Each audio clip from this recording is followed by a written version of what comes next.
আমার খবর। নকল সিগারেট পাচারের সময় বড়সড় সাফল্য পেল মোরারয় থানার পুলিশ। অভিযান চালিয়ে প্রায় 20 লক্ষ টাকা মূল্যে বিভিন্ন ব্র্যান্ডের নকল সিগারেট বাজেয়াপ্ত করা হয়েছে।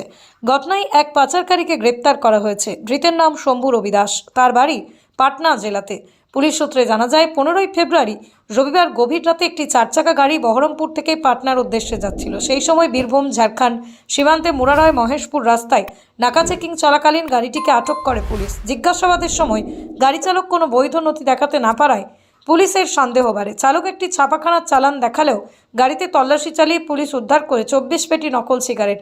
ধৃত শম্ভু রবি দাসকে সোমবার রামপুরহাট মহকুমা আদালতে পেশ করা হলে আদালত 2 দিনের পুলিশ হেফাজতের নির্দেশ দেন। এই ঘটনার তদন্ত শুরু করেছে মোরারয় থানার পুলিশ। নকল সিগারেট পাচারের সঙ্গে আর কারা যুক্ত রয়েছে, কিভাবে বাজারে এই নকল সিগারেট বিক্রি করা হচ্ছিল, সব দিক খতিয়ে দেখা হচ্ছে বলেই পুলিশ সূত্রে জানানো হয়েছে।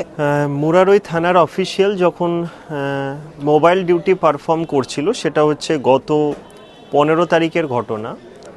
তো সেই সময় তাদের কাছে একটা ইনপুটস অনুযায়ী তারা ওই মোরারই মহেশপুর রোডের ওখানে পৌঁছে এবং একটি ভেহিকেল যেটা বহরমপুর থেকে পাটনার দিকে মুভ করছিল, সেই ভেহিকেলটাকে তারা ডিটেন করে এবং ডিটেন করার পর যিনি ছিলেন ড্রাইভার, তার নাম হচ্ছে শম্ভু রবি দাস, যার বাড়ি হচ্ছে বিহারের পাটনা ডিস্ট্রিক্টে। তো তাকে জিজ্ঞাসাবাদ করে সে একটা চালান শো করে। সেই চালান থেকে দেখা যায় যে তাদের কাছে যে মেটেরিয়াল আছে কিছু প্রিন্টিং মেটেরিয়াল, কিন্তু পুলিশ যখন সার্চ করে তখন দেখে সেখানে কিছু কার্টুন রাখা আছে, যেটা অ্যাপ্রক্স হচ্ছে 24টা কার্টুন, যাতে 50টা করে সিগারেট ছিল, সিগারেটের প্যাকেট, এবং সেগুলো সিমস টু বি ফেক। তারপর পুলিশ সেগুলোকে সিজ করে এবং সেই ব্যক্তিকে অ্যারেস্ট করে।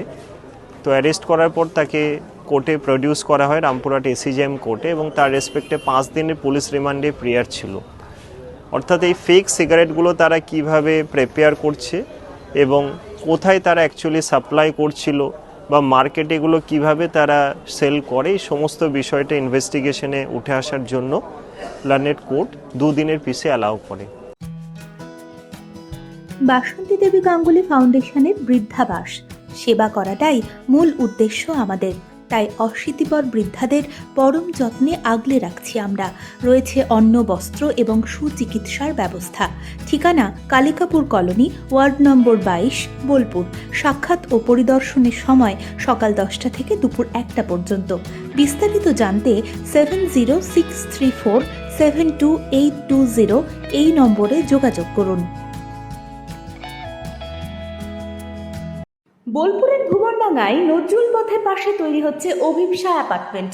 বোলপুর স্টেশন থেকে মাত্র 5 মিনিটে, বোলপুর কলেজ, স্কুল, স্বাস্থ্যকেন্দ্র থেকে মাত্র 4 মিনিটে, বোলপুর বাস স্ট্যান্ড এবং বিশ্বভারতী থেকে মাত্র 2 মিনিটেই পৌঁছে যাবেন অভিপ্সা অ্যাপার্টমেন্টে। রয়েছে নানান উন্নত মানের সুযোগ সুবিধা। অফিসের ঠিকানা Sanvi apartment 2, ground floor, Ramakrishna road, Bolpur. Booking করতে সত্বর যোগাযোগ করুন এই নম্বরে। দেখতে চোখ রাখুন আমাদের ফেসবুক ও ইউটিউব চ্যানেলে।